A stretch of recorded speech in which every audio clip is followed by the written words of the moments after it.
തിരുവനന്തപുരം പാൽക്കുളങ്ങരയിൽ വിശാഖിനെ വെട്ടിക്കൊലപ്പെടുത്തിയ കേസിലെ പ്രദീപ് കുറ്റം സമ്മതിച്ചു. കൊലപ്പെടുത്താൻ ഉപയോഗിച്ച 3 വെട്ടുകത്തികൾ പോലീസ് കണ്ടെത്തി. ആക്രമണത്തിന്റെ CCTV ദൃശ്യങ്ങളും പുറത്തുവന്നു. സംഭവത്തിലെ പ്രതികൾ 4 പേരെയും ഇന്ന് കോടതിയിൽ ഹാജരാക്കി.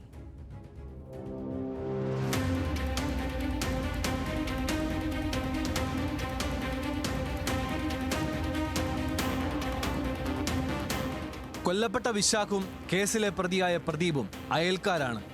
ഇവർ തമ്മിൽ അതിർത്തി തർക്കം നിലനിന്നിരുന്നു. വിശാഖ് പ്രദീപിനെ നേരത്തെ ആക്രമിക്കുകയും ചെയ്തിട്ടുണ്ട്. കഴിഞ്ഞ ദിവസം പ്രദീപിന്റെ ബന്ധുക്കളിൽ ഒരാളോട് വിശാഖ് മോശമായി പെരുമാറി. ഇതാണ് അരുൺ കൊലയ്ക്ക് പെട്ടെന്നുണ്ടായ പ്രകോപനം.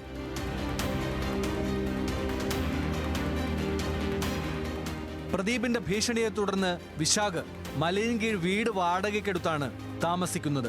ഇന്നലെ വിശാഖ് പാൽക്കുളങ്ങരയിലെ വീട്ടിൽ എത്തിയിട്ടുണ്ട് എന്ന വിവരത്തെ തുടർന്നാണ് പ്രദീപും സംഘവും അവിടെ എത്തി വെട്ടിക്കൊലപ്പെടുത്തിയത്.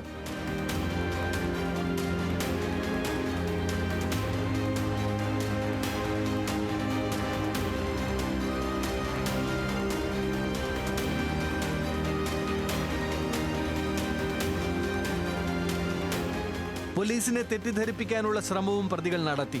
കൊലപാതകത്തിന് ഉപയോഗിച്ച ആയുധങ്ങൾ ഒരിടത്തൊളിപ്പിച്ച ശേഷം പകരം ആയുധങ്ങൾ വാഹനത്തിൽ വച്ചു.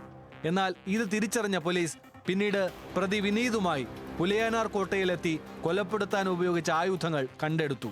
ഇപ്പോഴത്തെ ഈ കേസിലെ മർഡർ കേസിലെ 1-ാം പ്രതിയായ 10 പ്രദീപിനെ വധിക്കാൻ ശ്രമിക്കുകയും അതിന് 307 കേസ് എടുക്കുകയും ചെയ്തിട്ടുണ്ട്. അതായത് വധശ്രമത്തിന് ഇപ്പോൾ മരണപ്പെട്ടയാൾ റിമാൻഡിലായിട്ടുണ്ട്.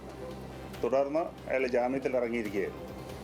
അതിനുശേഷം മുൻവിരോധവും ഈ തർക്കം ഇന്നലെ എങ്ങാണ്ട് 2 ദിവസത്തിന് മുമ്പ് ഇയാളുടെ ബന്ധുവായിട്ട് എന്നിട്ട് ചെറിയ വാക്ക് തർക്കം ഉണ്ടായി. അതാണ് സഡൻ പ്രൊവോക്കേഷൻ എന്നാണ് അന്വേഷണത്തിൽ മനസ്സിലായത്.